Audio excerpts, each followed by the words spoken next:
The following is a presentation of the Belly Up Sports Media Network.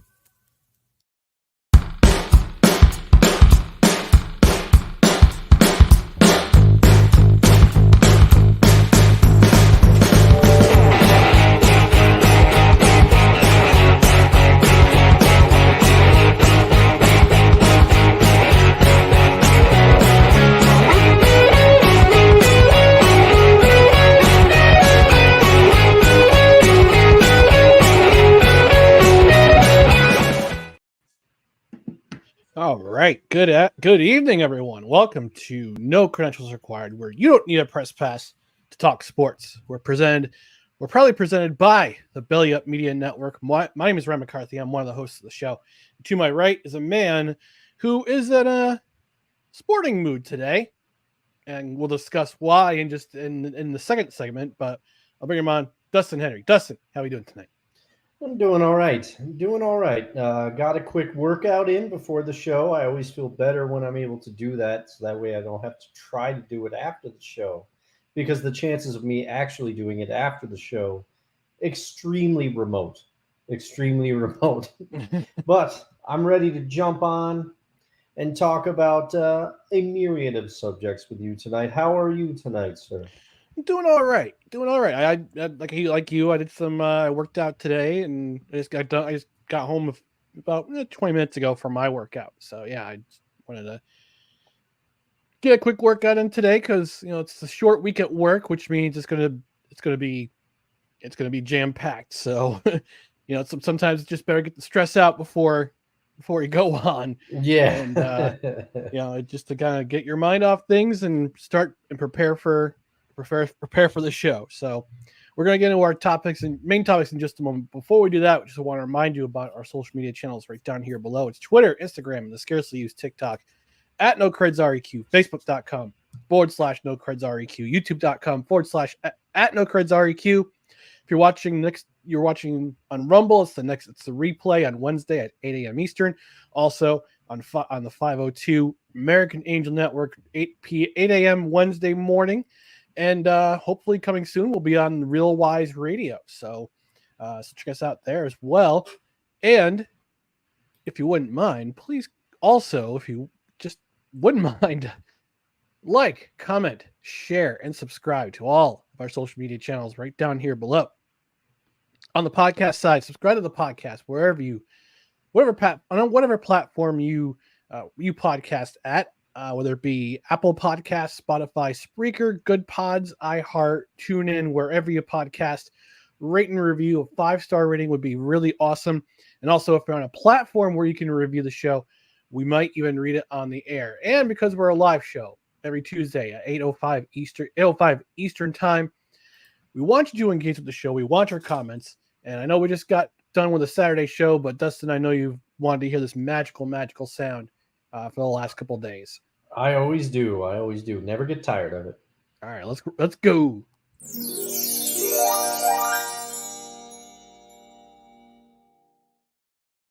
All right, so we're gonna get things started. It's gonna be a little, I guess you could say, a little heavier of a show tonight because we're usually go with the lighthearted stuff, but we've had a couple notable losses in the sports world in the last couple of days. And the first one we're going to talk about is Bill Walton. I didn't know. I got the news yesterday. I was at my sister-in-law's house. We were celebrating my sister-in-law's birthday. Hit the big 5-0. Caroline, happy birthday. Happy birthday to you. Happy birthday. Yeah. So as I was sitting just enjoying my meal, all of a sudden I just got breaking news on my phone. It says Bill Walton passes away at the age of 71. Whoa, what? And apparently he passed away from cancer. I had no idea that he was battling cancer. But this is a man who has carved out 2 legacies. And the first one was as a basketball player at UCLA. I think collectively he lost 5 games in his career at UCLA at all 4 years at UCLA. Yeah, I think it was something obscene like that, something crazy. Yeah, and then he moved over to the NBA. He was the number 1 pick by the Portland Trailblazers in the 1976 draft. won the NBA championship with them, suffered injuries during his career, unfortunate circumstance, and then winds up with the winds up being traded to the Boston Celtics, winds up on the 1986 team that lost one game at home all season long, and then ran a rough shot all the way to the NBA Finals. They beat the Houston Rockets in 6 games. I remember the Lakers Celtics 30 for 30 mini series, a mini documentary series where they talked about they were actually kind of disappointed that they wanted to see the Lakers. They wanted to prove themselves, hey, we could beat the Lakers. We can beat these guys again in 1986. And wound up being Houston, who had met in the NBA Finals and went up beating them in 6 games. But after his career was over in the NBA, moved on to basketball. And I first heard and go back to the player thing. None of us really watched him growing up. Yeah, like you were way too young, and I wouldn't say barely heard of him, but I didn't really follow his career when I was a kid. I didn't really follow basketball until I was probably in fifth grade, with those Lakers teams, Lakers Boston, that rivalry, which carried over to the Michael Jordan years. Walton retired, Walton retired a little bit after the 1986 finals, and he moved on to a broadcasting career. He started with NBC, started with the NBA on NBC. Remember his distinctive voice every so often on the color commentary. Moved on after the NBA and NBC, moved over to ESPN, did some NBA games, but he was most known for his Pac-12 basketball coverage with Dave Pasch and most notably with Dave Pasch over the last couple of years, and just seeing and hearing his distinctive voice and all the things that he had to say. I know he had a very distinguished, very interesting perspective on life. Yes, and we'll talk into that a little bit more. But he was just to me, he was just, that's how I know him. Bill Walton. You know him. I know him behind the mic. I never saw him as a player. Never really watched him as a player. But behind the mic, doing color commentary, that's where I know him. That's where I find his legacy. This is one legacy, being a great basketball player, and then his second legacy, being a great broadcaster. Yeah. I'm much in the same boat as you. And anyone that knows anything about me knows a little bit about my background, I don't think they're going to be surprised about where I first remember Bill Walton from. And I had to look it up before the show because I wasn't sure. I knew what console it was on. That's right. My first memory of Bill Walton is a video game, and it was NBA Jam 99 for the Nintendo 64 with one Keith Van Horn on the cover. All right. Now, the announcing duo in this game was Kevin Harlan and Bill Walton. And Kevin Harlan, of course. When I first heard Bill Walton talking, in the game, and they used it was the 90s. They didn't have all the resources that they did today, but they used very few sound bites. But there are a few things that I remember from that game, and it was "Throw it down, big man, throw it down." He would say that. And then also the big one that I remember, if you were really blowing a team out, he would say, this is the kind of lead where you get an early ejection and go back to the hotel, and I just remember thinking, even on that game, I'm like, who is this guy? His voice, his distinct voice is what drew me in first. And then through that video game, I kind of went back and figured out who Bill Walton was. And like you, Ryan, I am much more familiar with him as an announcer and a Grateful Dead fan, frankly, than a player. But I think the thing that we should all take a lesson, and I need to take a lesson, especially from Bill Walton, there are two things in knowing what I know through watching some documentaries and hearing the man talk. There are two 30 for 30s that are must watch.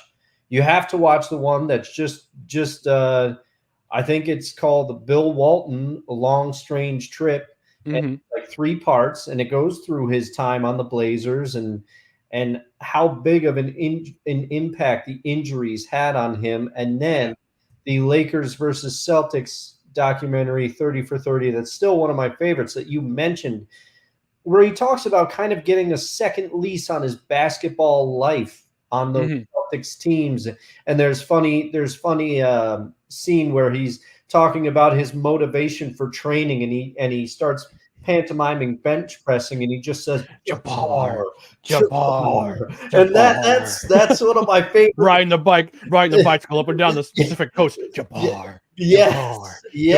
He was all he's thinking about is Kareem Abdul-Jabbar. Yes, playing the Lakers. Yes, that was his singular focus for that season. But the lesson that we need to take from Bill Walton in watching these documentaries and these things, his career was impacted by injuries. Many people who have been interviewed say that had Bill Walton not been injured and had all the issues with his foot and his ankle and everything that he had, he would have been perhaps some would go so far as to say he would have been perhaps the greatest center ever in the NBA. A lot of people have a lot of great things to say about what could have been with Bill Walton, but I'll tell you who didn't.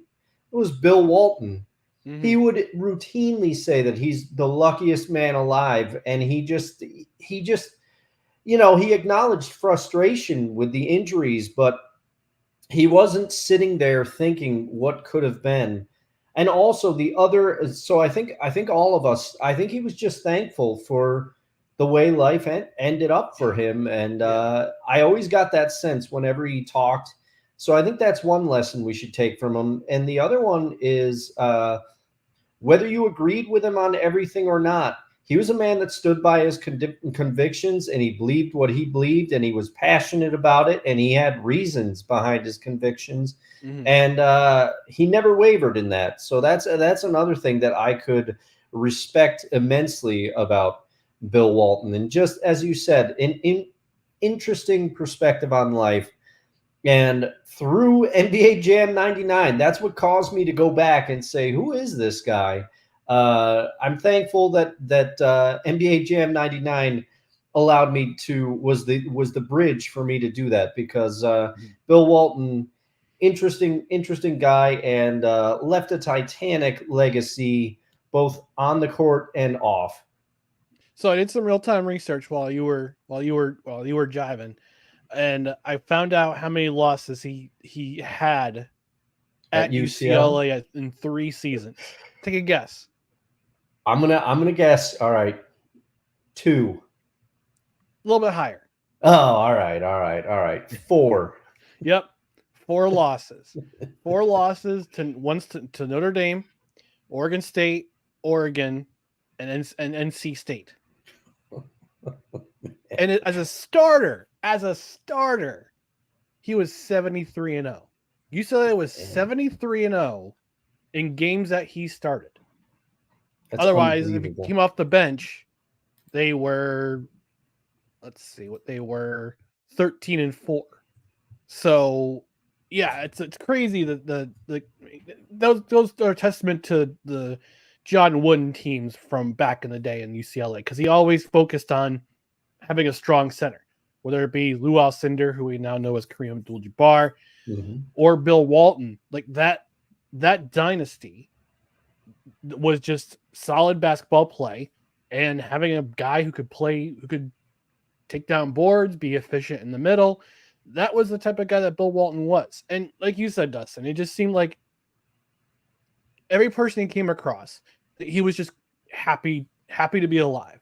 Just happy that he was just where he was at the time, wherever he was, whether it be, biking up and down the trail or playing basketball in a playground, just in Portland, just a random dude, just in Portland, Oregon, during his off days, just shooting hoops in the neighborhood with some kids, just because he could. Mhm. or going to a Grateful Dead concert. Like that guy followed the Grateful Dead around like he was one of the guys, the roadies. Yeah. Yeah, he just lived a very unique life, and like you said, he stood by his convictions. He was very when he came out when he was at UCLA, he sat in the protests. He was in the sit-ins against the Mhm. Vietnam War. Talked about a lot of political things. Was very outspoken in terms of his convictions, but he always stood by him. But he always respected. He Yes. also respected you if you had a different opinion, and that kind of came out when in his commentating days. Like he would say something that would kind of, I wouldn't say ruffle feathers, but would be like, what did you say? What did he say? He would say something completely outlandish, but at the same time, you're going, okay, I see where he's coming from. You just would explain things further. So, and I guess one of the things that just looking at social media from all of the people he ran into in the sports world, they say he was one of the kindest men you would ever meet. He wasn't like a lot of athletes are very pretentious. They can be very pretentious. They can be very standoffish. Yeah. I understand. Like I understand. You want to protect yourself. You want to keep things close to the vest. But Bill Walton was just like this guy who just was 7 foot plus guy, gregarious dude, just saying, "Hey, I'm Bill. How are you? What's your name?" Just being that guy. I love those kind of people. Just very kind and very gentle and had a very gentle spirit about him. And that reflected in his, even when he was saying something with a lot of conviction, with a lot of passion, it was still very quiet. You had to, it's kind of like Jake the Snake Roberts, right? Like you had to lean in. You had to kind of lean in to see. That's why we're kind of quiet on this program, unless we find something that we're very passionate about. But he wanted his words to have weight. And I that's the kind of people I try to. That's the kind of person I try to be like. So I want my words. If I don't say much, I'm going to say something that's going to stick with you. Yeah. And people can make the jokes that they will, but in most venues, I don't consider myself a person that likes to hear themselves talk. I have my moments, and I can ramble with the best of them, and I can spin a yarn. Some people like it, some people don't. That's the way life is. But Walton, like you said, he spoke. You could tell that he chose his words carefully, and they had an impact, most times. And that's one of the things too. He knew how to accent a moment too. He didn't step all over it. And like you said, when he was commentating, and also if he always brought his own unique spin to it. People talk about him saying, "I can see colors," all the stuff that he said. If he really liked something, another line that always got me from NBA Jam 99, horrible shot selection, stuff like that. I just, doing more research, I can respect him so much, not only for his outlook and his general, like he didn't feel sorry for himself about the injuries. And there is in the Walton 30 for 30, the long strange trip one, he does acknowledge he got into some dark places a couple of times. He's a human being. Yeah. But you know what? He made his way out of that. He just by and large seemed thankful for what he was given in life, what he was able to do.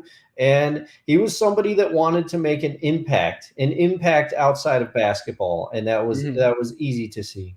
Yeah, and I'm looking at some quotes from Bill Walton, and he said some, and one of the cool things about Bill Walton is that he admits he's a lifelong stutterer. He has a stutter. Like he had a stutter when he was a kid.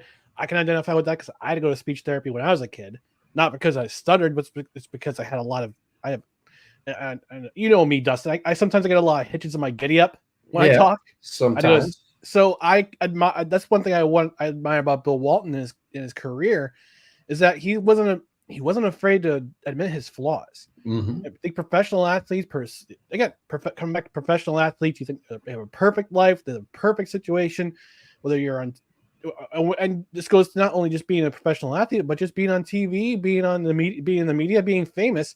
You think I've got it all. No, he's got flaws. He admits to them. And that's a great thing about somebody who's not afraid to live their life, regardless of the flaws that they have. And I love this quote that he had. Maybe I'll post it on our social media, as a requiem. But he says this one thing, and I'm gonna get the element for it. I'm gonna get the element for it. This is what he says. He says, quote, "I can think, I can sleep, I can move, I can ride my bike, I can dream." Close quote. That's great. Yeah. That's so inspirational. I mean, it just makes you want to get up out of your seat and, well, I mean, I'm a little heavy for a bike, but no. But you know, I mean, I can get around. I come a bike at my gym and imagine like I'm riding a bike up and down the Pacific Highway, because Pacific Coast Highway. But yeah, anybody who can, you're blessed with the abilities that you have. You can work around the flaws that you have. Everybody has some sort of flaw in life, and you can work around those things and become somebody who can make an impact on the world, whether it be as a broadcaster or a podcaster or just doing the ordinary things in an extraordinary way, like Bill Walton did, just talking and playing basketball. And it's going to suck next season. I mean, the Pac-12 no longer with us, and interestingly enough, Bill Walton no longer with us. Yeah. I had forgotten that the Pac-12 was no more. So that's a weird kind of synergy. It's the kind that you don't like, but it's the kind that kind of makes you furrow your brow and go, it's almost like that was timed, you know? Mm-hmm. It's life's funny like that sometimes. It is. It's part of the life. And the title of this tonight's show is called "The Sorrows and Joys of Sports," and we're going to talk about the sorrows, but we're also going to talk about the joys. And Bill Walton was a guy who was full of joy and expressed that joy to everyone he met, whether it'll be through your television or through real life connections. And so it's going to segue into another tragic event that happened over the weekend. Grayson Murray, PGA professional, shockingly passed away this past weekend. He withdrew from a recent tournament on Friday. He withdrew from a tournament on Friday, citing wasn't feeling very well, and then we find out the next day that he is no longer with us. And if I mention the way that he passed away, this will get knocked off in YouTube and Twitter, but unfortunately he took his own life, which is very sad to see. And it's very important. I mean, we don't touch on this subject enough, I think, as a society. And on this we talked about on this podcast, we had our questions for humans last summer. We talked about the thing, just asking questions, talking about our lives, but I can't imagine as a professional athlete what they go through. And whatever Grayson Murray was carrying in his head had to be so heavy that he just couldn't live with it anymore. And unfortunately, he's no longer with us. It was very shocking. It was very shocking to see. And we want to discuss why mental health in sports is such a vital thing. And a friend of the show, Rod Peterson, he's been on a couple of times. I want to bring, hopefully, he's not too busy this summer. Want to bring him back because he is a guy who is open about his mental health struggles and also wants to help those in trouble. He's a sobriety coach. He's a mental health coach, and he acknowledges all his flaws. And we talked about in our previous segment about Bill Walton, and he embraced his flaws. And like I said, whatever Grayson Murray was going through was just so heavy that he just couldn't live with it anymore. And as I said, he's no longer with us. Yeah, and this one, I didn't know about this one. You're the one that broke this news to me, and I went back and did a little bit of reading because it shocked me. He was only 30 years old, which is entirely too young.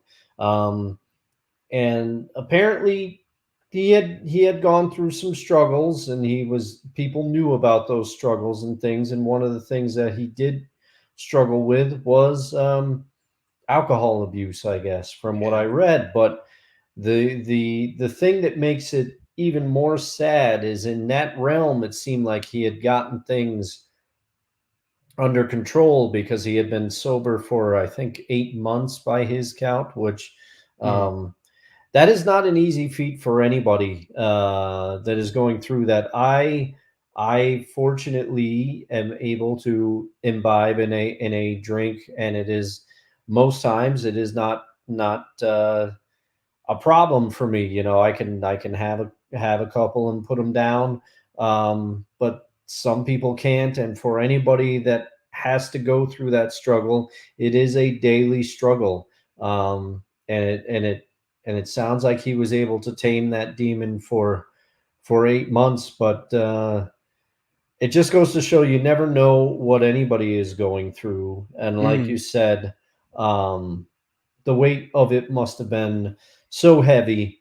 But this is shocking, because when somebody withdraws, and I think, like you said, we don't talk about it enough as a society. People feel like they have to suffer in silence, or they can't vocalize it.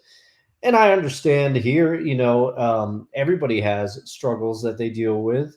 And, most times my disposition skews more towards an overcast day than a sunny one.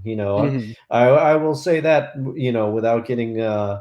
without airing everything out here on no credentials required, but it is, it just is. It's so sad when you hear of something like this. And I guarantee, I can almost say with certainty, that when he went to those officials or whatever and withdrew from the tournament, he said, "I'm not feeling well." Everybody automatically assumes something physical, or like a virus, or something like that. And unfortunately, it seems like he was dealing with something extremely debilitating, and just too heavy to bear anymore. And it's a sad thing, because like I said, from the bit I read, it seemed like he had gotten some things together and figured some things out. But I think in any field like this, the thing that we as humans fail to acknowledge a lot of times is when we're under immense pressure, or something is stressing us out, we usually don't realize it, or we don't admit it until it's almost too late. Somebody reaches a breaking point, or a point where some ill effects of that stress or pressure can already be seen, and people will turn to certain substances or other means to cope with that pressure. And I think from what I read as well, he put an enormous amount, or felt an enormous amount of pressure in the golf world, which we can go back. And now I have even more respect for Simone Biles than I already did, because when she came out and she said, "Hey, I got to take some time off. I'm not okay." A lot of people said, "Oh, you got to be mentally tough. You got to have thick skin to be in sports." All those outdated anecdotes, toughen up and all that stuff.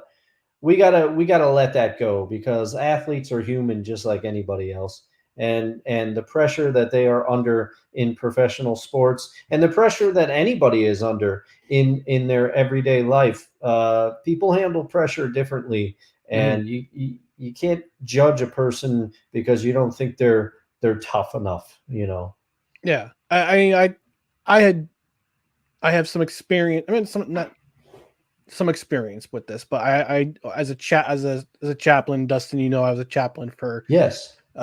9 seasons with the Albany Riverettes, then the Albany Devils, and every year I would say, look, I don't have the licensing for it. I don't have the qualifications, but if you're struggling with something, let me know. I will point you to a resource. And thankfully, some of the leagues, some of these professional sports leagues have come around on the mental health aspect of why it's because there's been countless other times where an athlete won't say anything until Yes. it's too late. Until it's too late, whether it be during the season or or in the off season. And we don't know the pressure of professional sports. Neither of us are professional athletes, but some of us know or have been in situations where, hey, you might have to point to somebody to as a resource, and a lot of it's offered now through their player associations or through the leagues that they are in. I know recently Valeri Nikushkin from the Colorado Avalanche, unfortunately, he's suspended for 6 months without pay by the NHL, but he's in the grade 3 substance abuse program. And a lot of these guys, and I will say most notably the one player who has entered the substance abuse program, Carey Price. Carey Price entered the substance abuse program a couple of years ago. Hasn't been back since. I imagine he's probably his playing days are over. Yeah. But it was a really interesting. It was an interesting quote. I actually wrote an article on Belly Up Sports about it at the time that he announced that he was entering the substance abuse program for the NHL. I'll find that quote in just a moment. But it was something to the effect of just saying that this was very important to him and his family that he had to get this done. He needed to enter the program, and it says that, yeah, it's time to put a pause. It's time to press pause on my career. And he had been through, before he had entered the program, he had been through quite the experience with the playoffs. They were in that pseudo bubble for a little bit, and the 2021 season, the 2020 season, they were in the bubble. The 2021 season, they were in that pseudo bubble where they were playing within their own, like, certain divisions, like the Mass Mutual division, East Division, and the West Division, and only the Canadian teams they had the one division where it was just Canadian teams playing the Canadian teams because they couldn't exit they couldn't get out of the country. They couldn't leave the country because of travel restrictions. So that might have had an effect on his mental health. And I found it. Yeah, and the article is called "Carey Price Shows the World That Meekness Is Not Weakness." And I'm trying to find. Yeah, here it is. Okay, so I included his wife's Instagram post about Carey entering the program, and I'll read what she had said when he entered the program. And she said, "This is from Angela Price." It says, "Quote: Part of the privilege of being in the position our family is in is that we also get a public platform to show how there is and can be a path to light for anyone who is struggling. No matter what is on the line, we hope we can communicate the importance of putting your mental health first, not just by saying it, but by showing up and doing the work to get better. Carey's showing up for himself and our family and making the absolute best decision possible for us. I will continue to show up for him and our kids and seek the support I may need on any given day.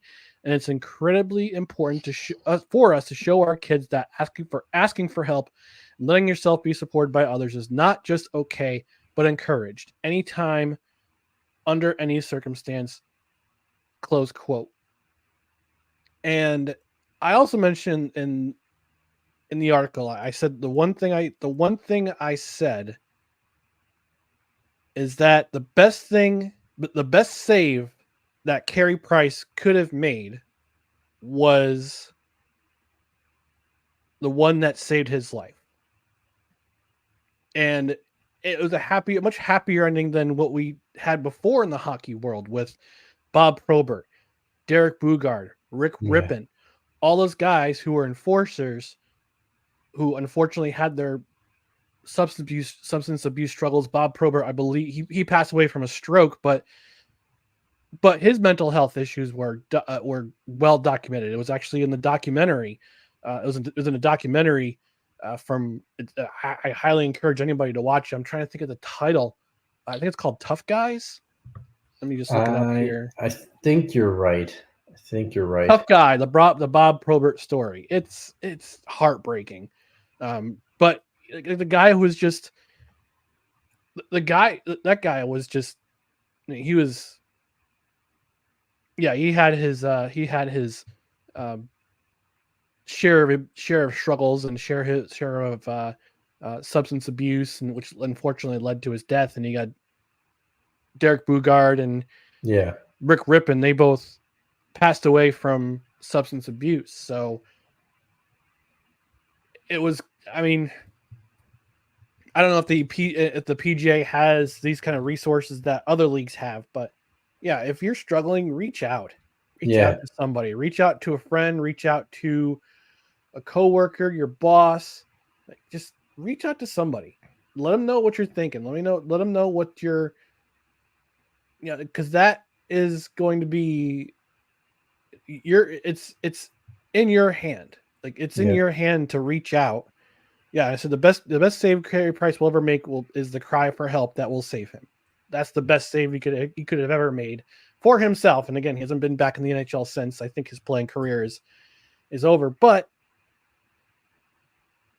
to save yourself in that situation, to be there to not just to benefit yourself, but also benefit your family.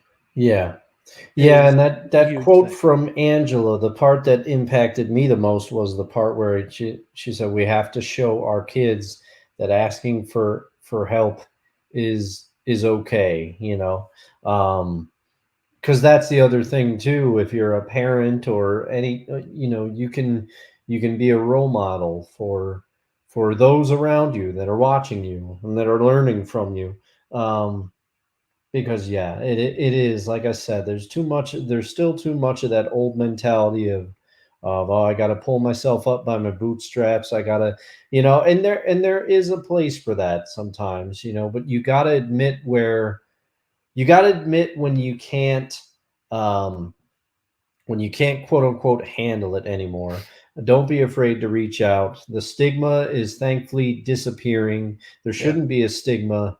But it is thankfully disappearing, and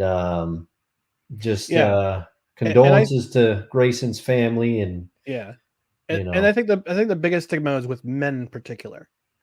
I would agree. I mean, I can't speak to women's or other groups' experience because I'm not part of those groups, but I will say that society at large views men as you got to be tough. You can't show emotion. You got to be strong for others. You got to do this. You got to do that. And and also I will acknowledge, as men, I think we oftentimes have a harder time expressing ourselves or communicating what we're feeling sometimes. So that can make quite a cocktail, quite a terrible mix. You put those two things together. Yeah, and if you need help, there are hotlines out there in the United States. There's a SAMHSA hotline. It's 800-662-HELP. In Canada, it's the Hope for Wellness line. It's 855-242-3310. And hey, I'm always a resource. I mean, we're not afraid to we're not afraid to admit our flaws. That's the serious thing too, is that us as men, we're especially in the United States and North America, I think we're pre-programmed to hold things in. We can't let them out. And it's interesting that one of the things that the Tampa Bay Lightning has, going back to hockey, they have a sports psychologist on staff, and they've credited him with their recent run of Stanley Cup appearances and Stanley Cup and playoff appearances. It's because a lot of the game is mental, but at least expressing yourself in your frustrations, and which will and sometimes athletes have a lot of time in their hands, and they could lead them to go down dark paths, lead them to go towards the drinking, towards the drugs, towards the porn. Yes, I said it. Towards the porn. Porn can be just as addictive as any alcohol or drug that's out there that can be highly addictive. Yes, it can also it can also impact your performance off the field, off the ice, or off the field, or off the green. So yeah, it's always help. There's always it's one thing to be proud and one thing to be like, I'm going to tough this out. I'm going to do this and do that. But it's another thing to have the humility to say, I need help.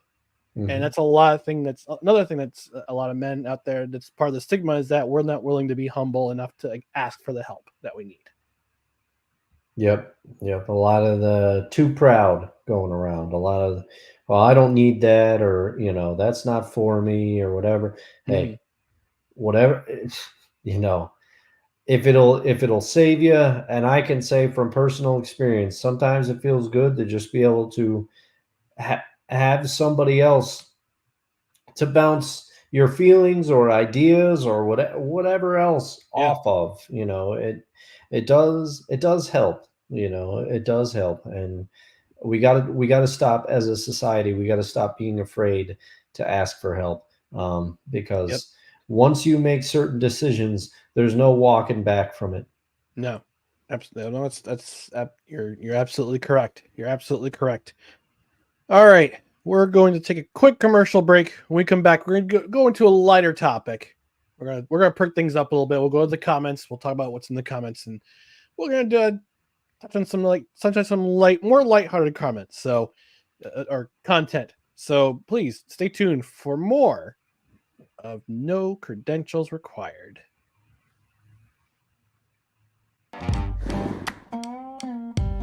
Righteous Felon Craft Jerky is the official jerky of Belly Up Sports. For over a decade, Righteous Felon Craft Jerky has led the American meat snack revolution by concocting delicious, adventurous, U.S.-sourced jerky recipes for uncompromising carnivores across the country. With 15 different flavors to choose from, Righteous Felon has all jerky lovers covered, and by using promo code BELLYUP, you will get 15% off your purchase at righteousfelon.com. Do your taste buds a favor today and rip into a bag of Righteous Felon jerky.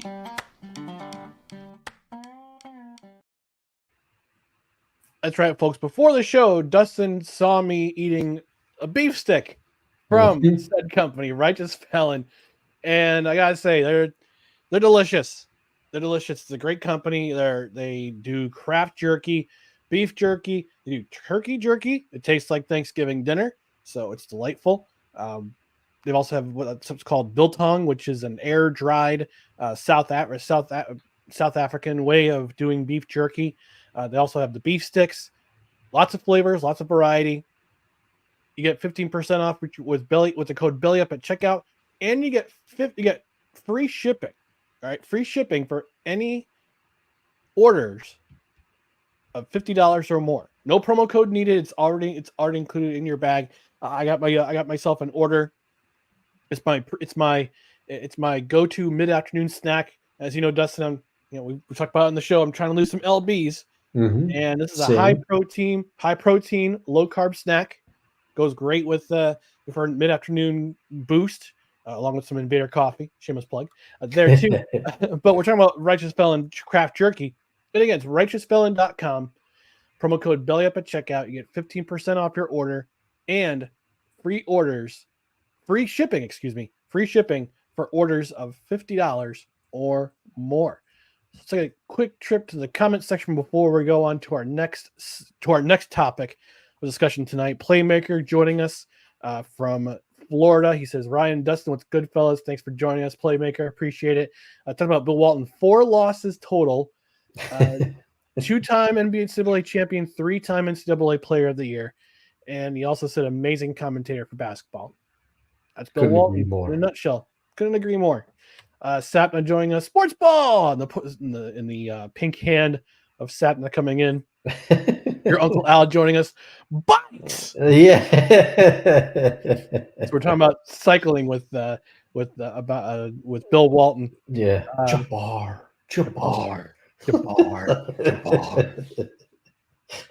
Wise El Jefe joining us. He'll be joining us this summer for our for one of our movies for No Ticket Required. We'll talk about, we'll address that at the end of the show. Yeah. We'll reveal which movie we're going to review first next week starting on June 4th. He says, "Hello, gentlemen. We had to acknowledge him since he acknowledged us in the comments. We had to do the acknowledgement, the PSA. Yeah. For Wise El Jefe. The following is a public service announcement from Wise El Jefe. Boston. This has been a public service announcement from Wise El Jefe. That's we right. also Right in the ear. Yeah. We also got to come up with one of my favorite recent Wise-isms is we were talking about Pat Bev, and he just goes, his podcast sucks. That was the best on the Saturday brunch. So I gotta find that, make that a clip. We gotta clip. clip that one out. Podcast sucks. Oh man. Continuing on the comments, Sig Diggy, friend of the show, joining us all the way from Norway. To quote Jeff Foxworthy, I just want to say, greetings, y'all. I didn't continue with, you're a redneck when. Yeah. Secondly, why does Dustin look like he's trying to out emo Jimmy Butler, or is he just having a bad hair day? This is a combination, Sick, of receding hairline, and I just was on the rower about an hour ago. So that's how you get this trademark nice look. See, when you don't have hair, you have to worry about the emo. Yeah, and call him emo kid. It's true. Or a Karen in Jimmy Butler's case. He doesn't look like emo. He looks like a Karen. That's what he looks like. Karen Butler. I also continue. Since the days of old men have been told that asking for help is a sign of weakness, addiction and mental health are still highly stigmatized in many segments of societies. I agree. Absolutely. Has anyone seen the documentary The Mask He Lives In? No. This is not. This is a new one to me. Oh, since the days of old, he's continuing himself. It says the stigma of mental health is just as bad in Europe. Yeah, I can imagine. This is kind of new. It's kind of a new thing. So yeah. He also continues. It says there's a lot of food addiction as well as emotional eating. Let's not forget that eating disorders among men isn't talked about. Yeah, I mean there's, I think among wrestlers, like college, high school wrestlers, there's a lot of, because you have to make weight. Yeah, there's a lot of eating disorders there that are kind of behind the scenes. So they go through the binging and purging to make weight. Yeah, because they're overweight, or they got to sweat it out, or they got to binge and purge, and it just becomes a cycle. Yeah. So that's definitely one of the things that's not talked about. Your Uncle Alice is adding. Sick Diggy says Dustin is just trying to stop being confused for Joe Burrow. No, have you seen Joe Burrow's new look? Looks like a serial killer. I have not seen his new look, but I understand. Uncle Al has always thought that I look like Joe Burrow. And one of the pictures he sent me, I can see it. I can see it. However, if you ask, I have to look for it. I want to look for it, and let's see. If you ask my sister, she says I look like Kieran Culkin. So who knows? And I've gotten Tobey Maguire before, which that I didn't know how to take that one. I wasn't sure. All right. So we have an ad. I don't know where Tagalong's not around, but I guess he's paying tribute. And he says, a beloved cat of Ryan McCarthy, Tagalong, is a proud spokescat of Bad Kitty Kitty Litter. No stink, no mess. Just take out the bad. It says also no credentials required. Is brought to you by Sleazy Salons. No mani-pedis, just hands and feet done. And Screwball VPN. The VPN all the way out of left field. Promo code belly up at checkout. No, promo code no creds. Yeah. This is the black version of a Karen is called a Keisha. Continuing on with the mental health subject, the binge and purge is also rampant among male fitness models, bodybuilders, and male influencers. Yeah, bodybuilding is definitely one of the things. It's the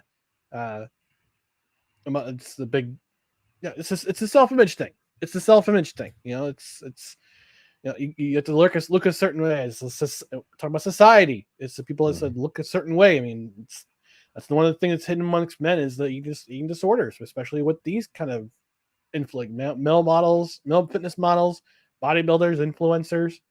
It's not great. No. And Playmaker will do the last comment before we go to our next segment. He says, Spider-Man, Spider-Man. Dustin looks like Spider-Man. Oh, man. He's not Spider-Man. He's Man Spider. Man Spider. I'm the off-brand one. What? I'm the off-brand one. Yeah. No, I wasn't dressed up as Spider-Man. I was Man Spider. Yeah. That's That a great episode of Always Sunny, too. Man-Bat. Or Superman versus Man Super. Yeah. All right, we're moving on. We're going to get a little bit more lighthearted. And Monday night came across the wire, and I sent it to Dustin. And this segment is called Smell You Later, Angel Hernandez.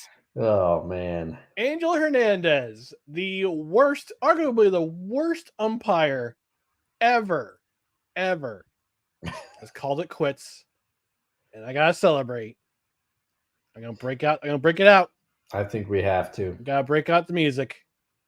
If I can find it. Come on. Where are you? There we go. Let's break it out. Angel Hernandez retires!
Oh, brother, this guy stinks!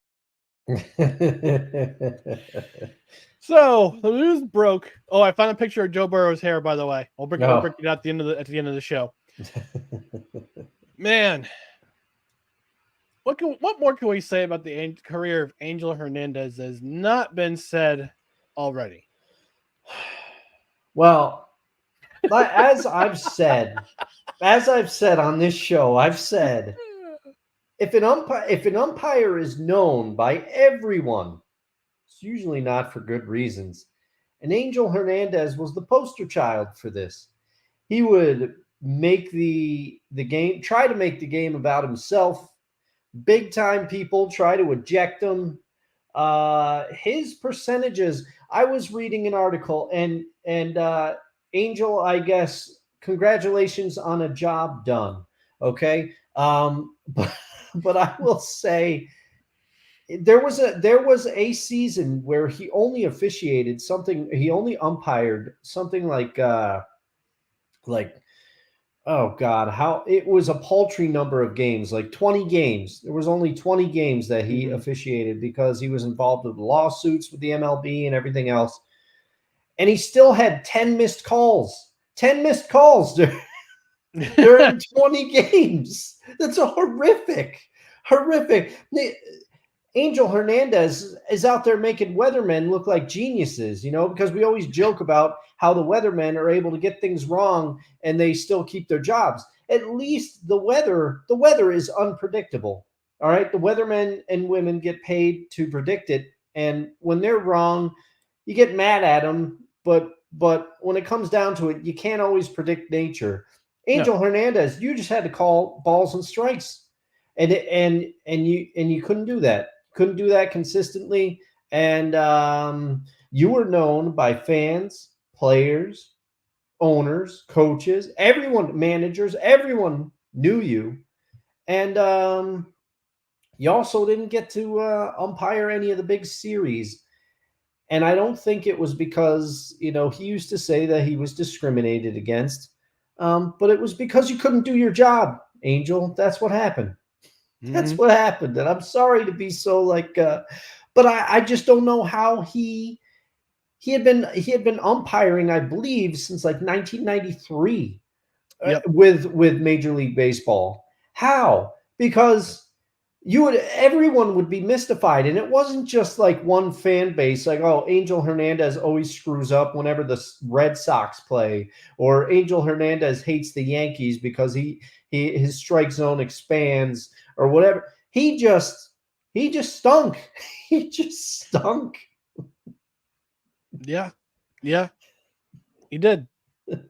And I'm looking at the article that I sent to you last night from Bob Nightingale of USA Today, and he included an interesting quote from Pedro Martinez. He said, "Who again?" And this is before that, he talks that Bob Nightingale writes about how Hernandez worked only 10 games last season because of a back injury, but he missed 161 calls according to umpire auditor. It's terrible. That's 16 calls a game, like between balls and strikes. And it goes on to continue. I'm quoting here from the article. He had 3 calls overturned at first base in Game 3 of the 2018 ALDS between the New York Yankees and Boston Red Sox, with Hall of Famer pitcher Pedro Martinez lambasting him on TBS, and he said, "Angel was horrible. Don't get me going on Angel now. Major League Baseball needs to do something about Angel. Doesn't matter how many times he sues Major League Baseball. We'll talk about that. He's as bad as there is." Close quote. And then Sweet Sabathia said after that game, "I don't understand why he's doing these games. He's always bad. He's a bad umpire." However, in the same article, it says Hernandez was never considered MLB's worst umpire. Hold on, I'm getting to that. According to MLB's statistical studies and reports, but in the court of public opinion, there wasn't anyone who missed more calls as a home plate umpire. Close quote. He's so vilified. Oh my gosh! Look, I'm not going to vilify the guy as a human being. Okay. No. All right. I mean, no. It's a tough umpire. Being an umpire or an official of any sports league is tough. But at the same time, if you're doing your job that badly, sometimes you got to step back and say, "Am I the?" I'm the problem. It's me. Of that, it's that Principal Skinner meme. It's that Principal Skinner meme. Am I the problem? Am I doing the bad calls? No, it's Major League Baseball that's the problem. Or it's the players that are the problem. Or it's the commentators who are the problem. No. He was just terrible at his job. Yes. Like you said, Dustin, he was oh my gosh. He struck out. He talks about how on a situation in April when Wyatt Langford from Texas struck out on 3 consecutive pitches that are outside the strike zone. He missed on 7 other pitchers that were at least 3 inches outside the strike zone. I have to wonder because the article talked about how he only umpired in 10 games last year because of back pain. Part of me has to wonder why he was so bad at this is because he was in pain. But but there was no other documentation about his back pain.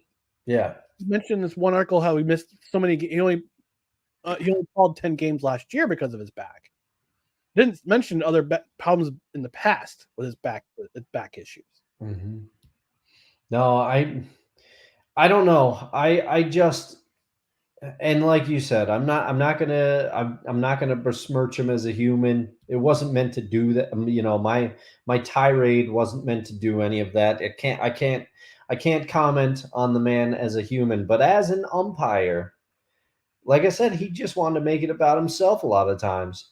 He'd miss a call so egregious, and then he'd eject a manager for arguing with him, or Yeah. sometimes you couldn't tell why he ejected anybody. Like Yeah. he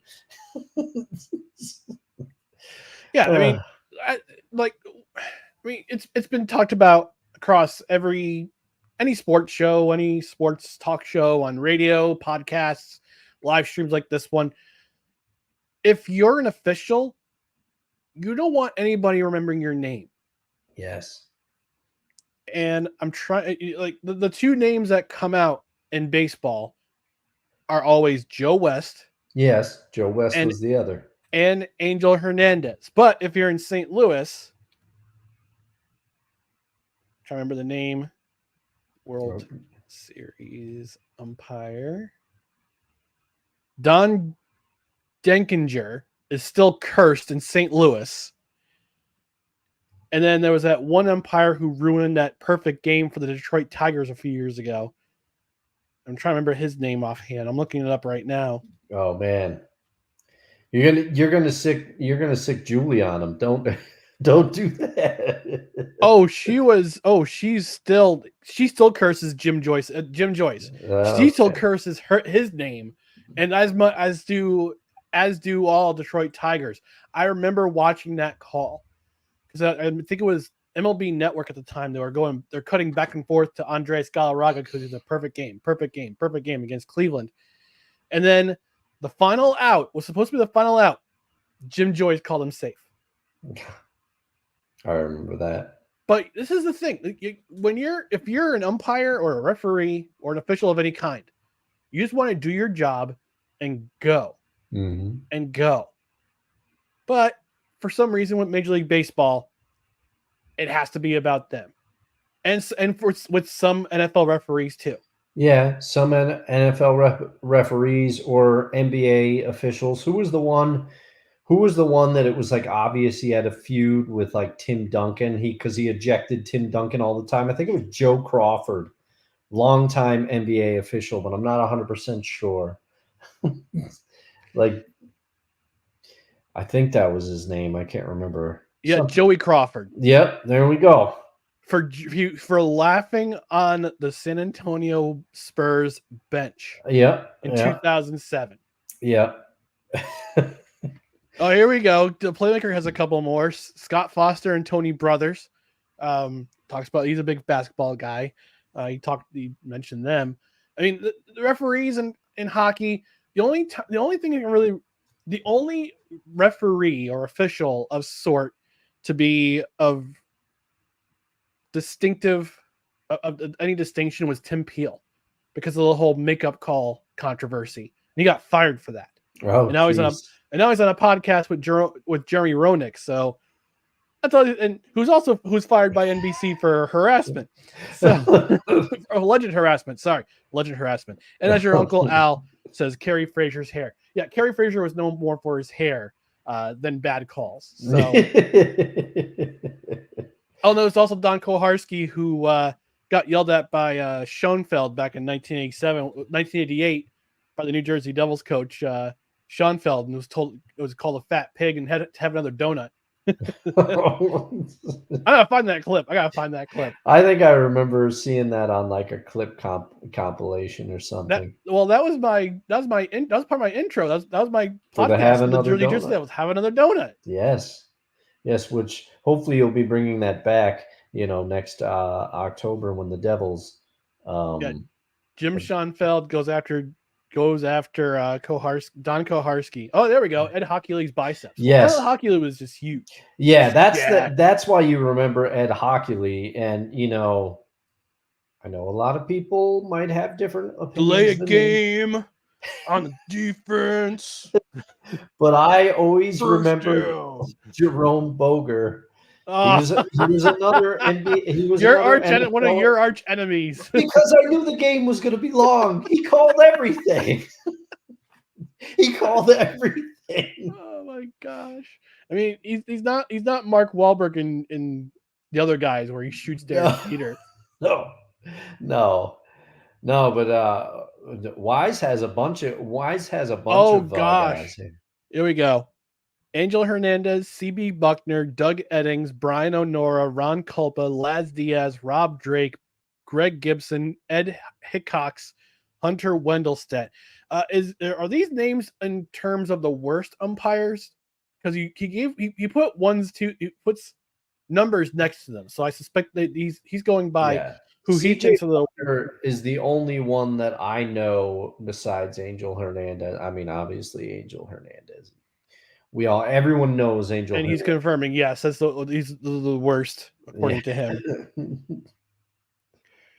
But yeah, I'm gonna play that clip. I'm gonna play that clip. Jim Schoenfeld calling Don Koharski a fat pig to have another donut. It's the greatest. On this day, May 6th, 1988, the Boston Bruins stomped the New Jersey Devils 6-1 in Game 3 of the conference final. After the game, an enraged Devils head coach Jim Schoenfeld has a now infamous altercation with referee Don Koharski.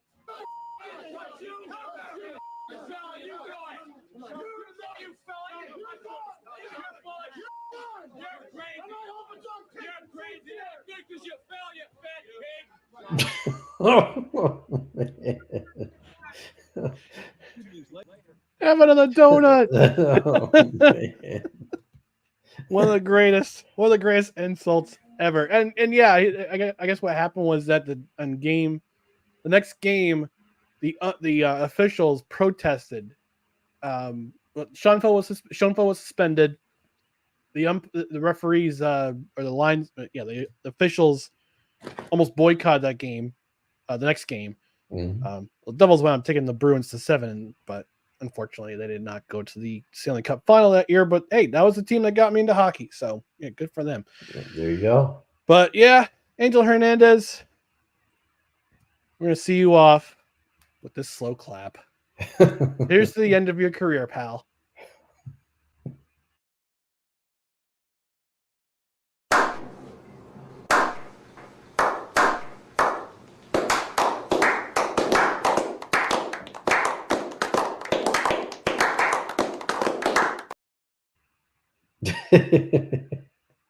Chauncey. Also for the for NFL, for the reverse, for one of the best NFL officials, we got to give it to the guy that said, I can't remember his name, but he's like, he was giving him the business down there. And then my favorite, Ron Cherry. Well, that was 1990. That's 2007 between Maryland and NC State. There was another one. Hang on. Personal foul on the defense. He was given the business. That was between the Jets and the Bills. Yes. Yeah, I was going to say it was like the Jets and the Bills, I think, or something. Yeah, because Mark Gastineau sacked Jim Kelly, and then he was given the business after. Tony Morelli. Oh, there Tony we go. Morelli. Yeah. He was given the business. Oh, it's good. And then also the replacement refs. I still laugh about it every time. Where your Seahawks were giving away. My Dave, yes, our they friend were. Dave, who's a Packers fan, is still ruining that day. Golden Tate. But before the part that I remember is before that ending, because that game felt hollow for me, obviously, because I knew he didn't. I knew that we were gifted that win, right? But I remember in the game, one of the replacement refs was like, good enough, first down. He didn't say like anything. He just like, good enough, first down. I'm sorry. I correct myself. The referee's name who said was given the business was Ben Dreeth. Oh, okay. Ben Dreeth. I was trying to remember the referee who had that really distinctive first down call. First down.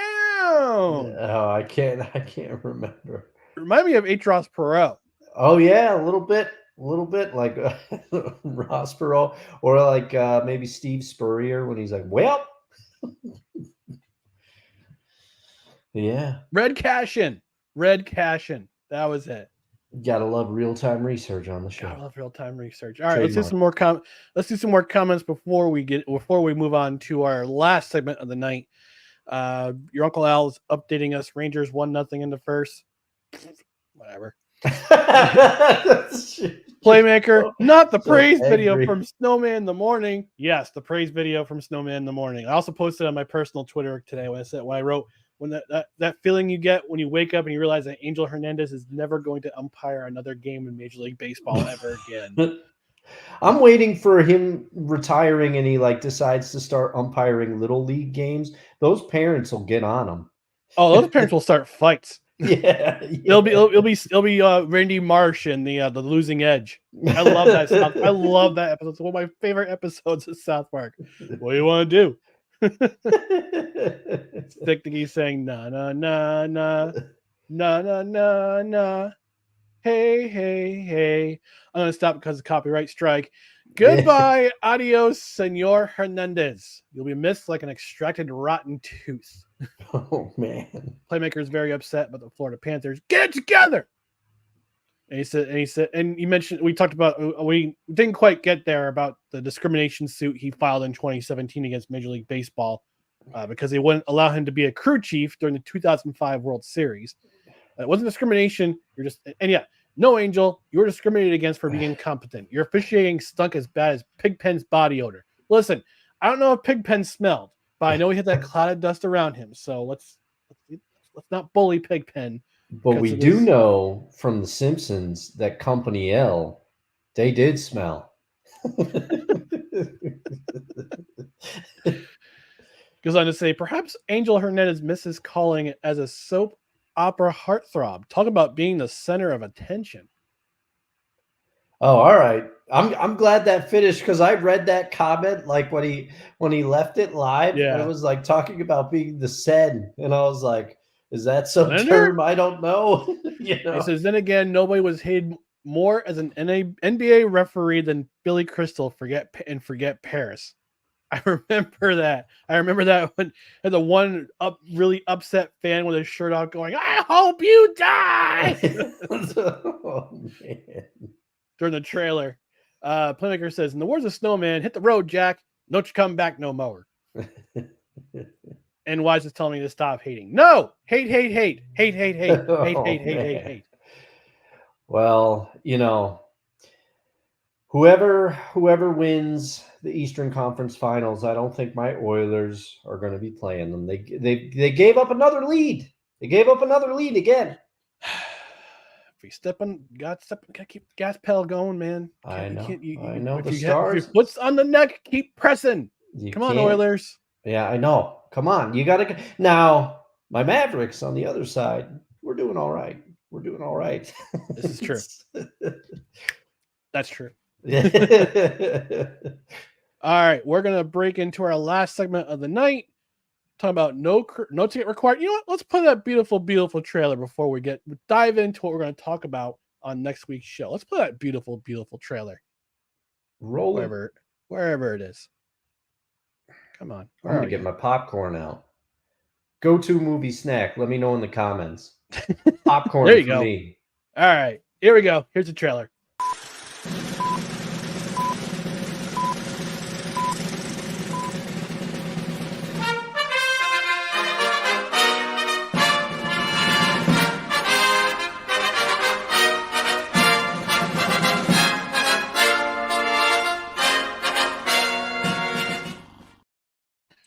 All right, next week we're bringing back No Ticket Required. And the first movie that we're going to review is Goon. And Dustin, I'm going to step away for a second, but why don't you explain to the folks at home who are listening on the podcast or watching live why we decided to play Goon, while we're going to review Goon first. I'll be right back. Well, thank you, Ryan, for throwing it to me. And as we just discussed a little bit in the comments, the Florida Panthers and the New York Rangers are playing in the Eastern Conference Finals right now, and my beloved Edmonton Oilers are losing to the Dallas Stars in the Western Conference Finals right now. Why are the Stars consistently good? But that is not the reason we chose. The reason we chose Goon is not because the Dallas Stars are consistently good, but because hockey's going on, everybody. We're in the midst of the Stanley Cup playoffs, and Goon is a hockey-themed movie. I have not seen it yet. Ryan has. I am excited to go in. Steve Stifler himself, Sean William Scott, is the lead in this film. And I'm excited to watch what I predict will be a comedy about an enforcer, aka a goon. Goon does not mean what the young kids think it means these days. If you want to look that up, go to like Urban Dictionary or something. But we will be watching that. That will be our first in the series. And it's something fun that we like to do during the summer when the NFL isn't really going on, because as much as we talk baseball, we like to talk about sports and whatever tickles our fancy. And sometimes we like to try to make people laugh on here. The NFL is the main focus of our show. And when that goes away, it gives us a little more freedom to come up with things to do. And last summer, the Yankees were in the midst of a slump, and Ryan said, what do you want to talk about? We had a little production meeting, and we said, why don't we review sports movies?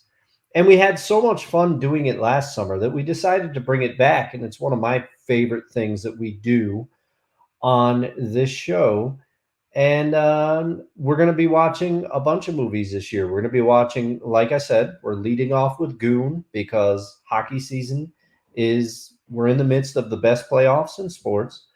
And then Wise will be joining us for our episode on The Program, which I haven't seen in a very long time. I have seen the movie, but it's been quite long. So I'm excited to be firing that one back up. We're going to do a movie called The Boys in the Boat about an Olympic crew team.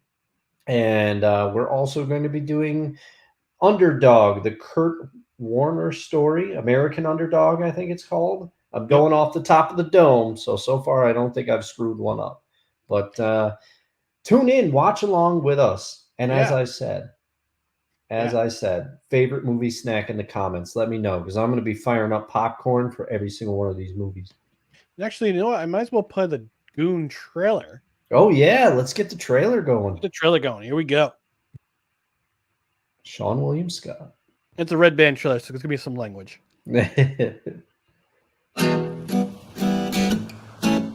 Yes, there he is.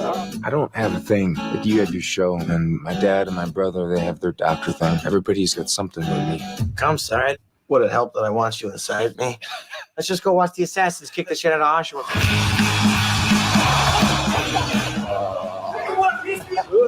That's it. Oh, he's going up in the stands. Take us over here. Oh, Adam Boy,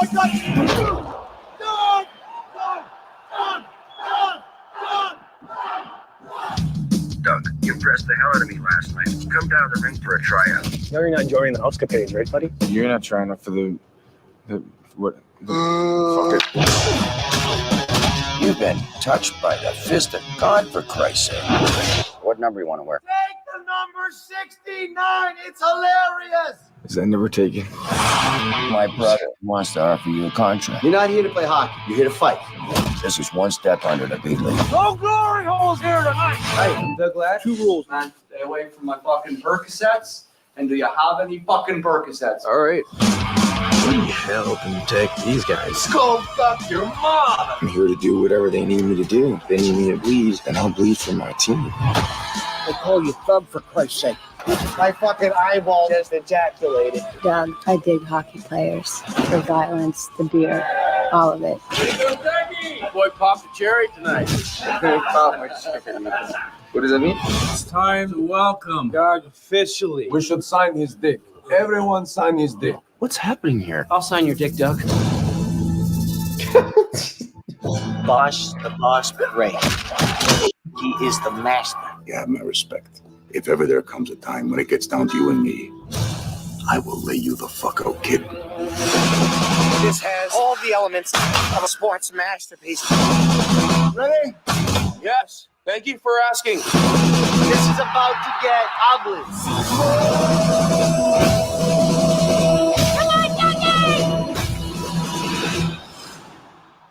Number 6. You light him up.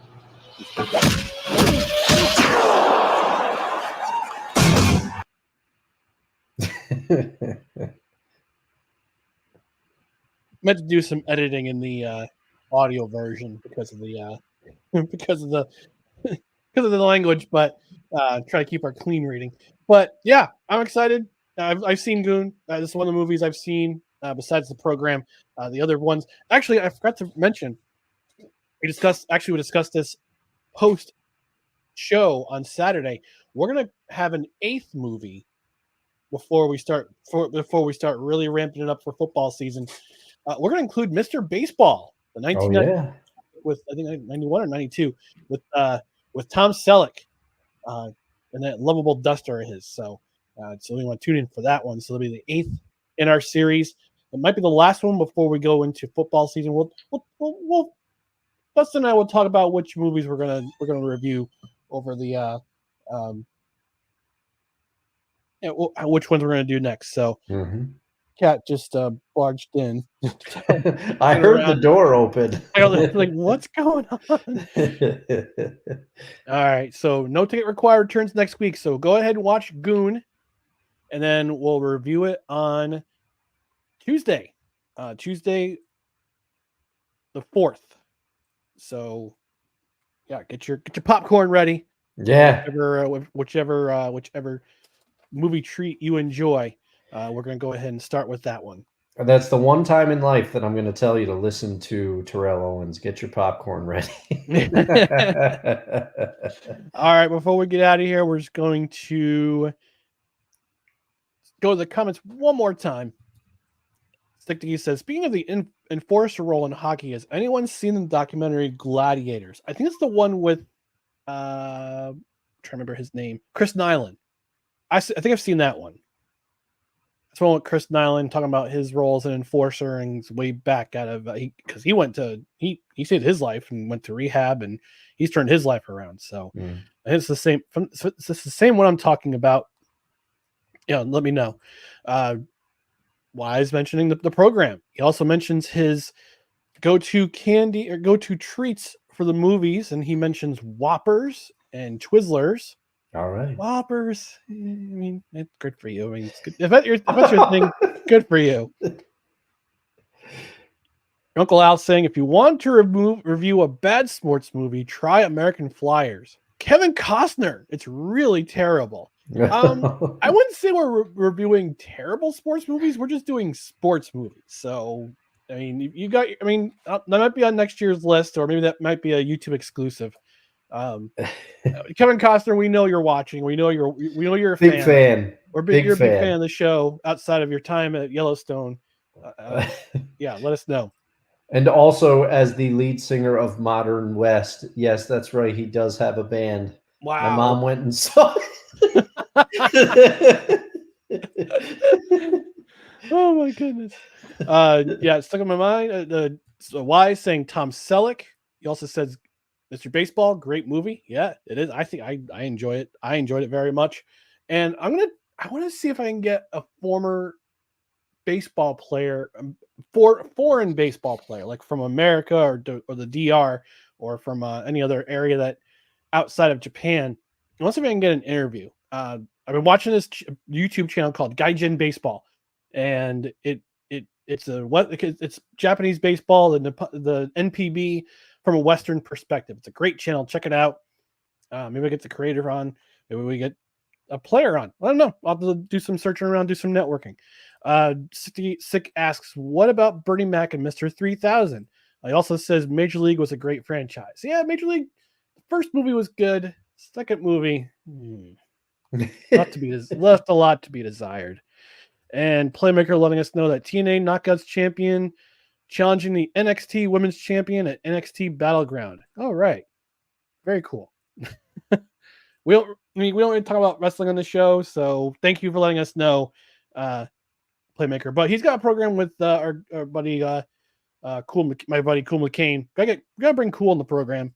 Yeah, it's called Monarchs for Wrestling, and they go over WWE, AEW, all that stuff. So check them out. I think they're on Mondays at 7. Playmaker, let me know. I'll plug your show. You guys do a great job. You guys did a great job during WrestleMania as I was heading to the arena for a Firewolves game. But yeah, no, great show. Check it out if you're a wrestling fan. So yeah. And then, Dustin, you have anything else to add? No, I think we're 6:30 p.m. 6:30. Yeah, I think we're about.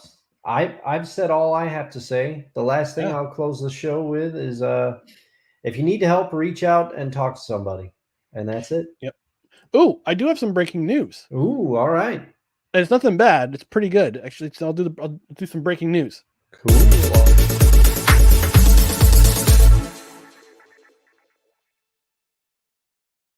So Major League Baseball, as of an hour or so ago, they are incorporating Negro League statistics.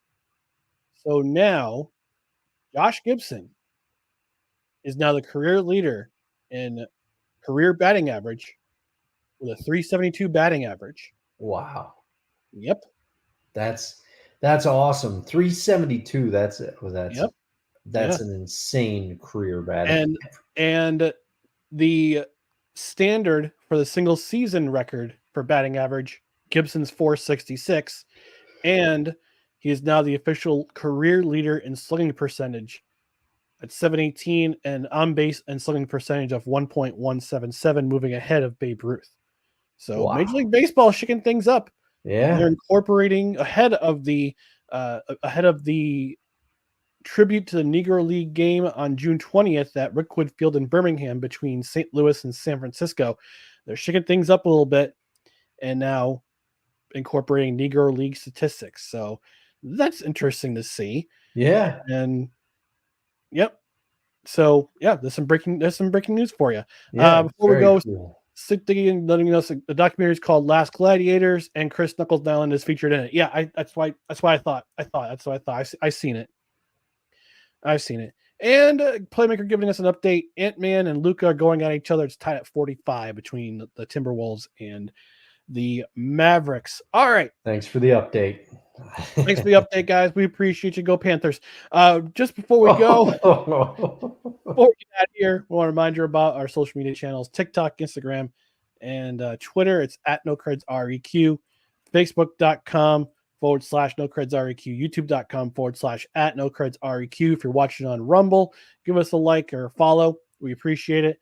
And if you're listening on 302, is it 302 or 502? American Angel Network, we appreciate you joining in, but we just want to remind you to like, comment, share, and subscribe to your preferred to all of our social media channels. Also, a reminder about our podcast side. Subscribe to the podcast wherever you podcast. Leave us a 5-star rating. Also review it. If you're on a platform where you can review the podcast, we might even read the podcast on the air. So we're going to get out of here until the next installment of No Credentials Required. But we want to thank you for joining us on No Credentials Required, where you don't need a press pass to talk sports. We are proudly presented by the Belly Up Media Network. For Dustin Henry, I'm Ryan McCarthy. We'll talk to you next Tuesday for No Ticket Required. Until then, have a great night and be safe. And again, like Dustin aptly said before we wrapped up, you need to talk to somebody. Talk to somebody. It's never too late. Yeah. Good night, everybody.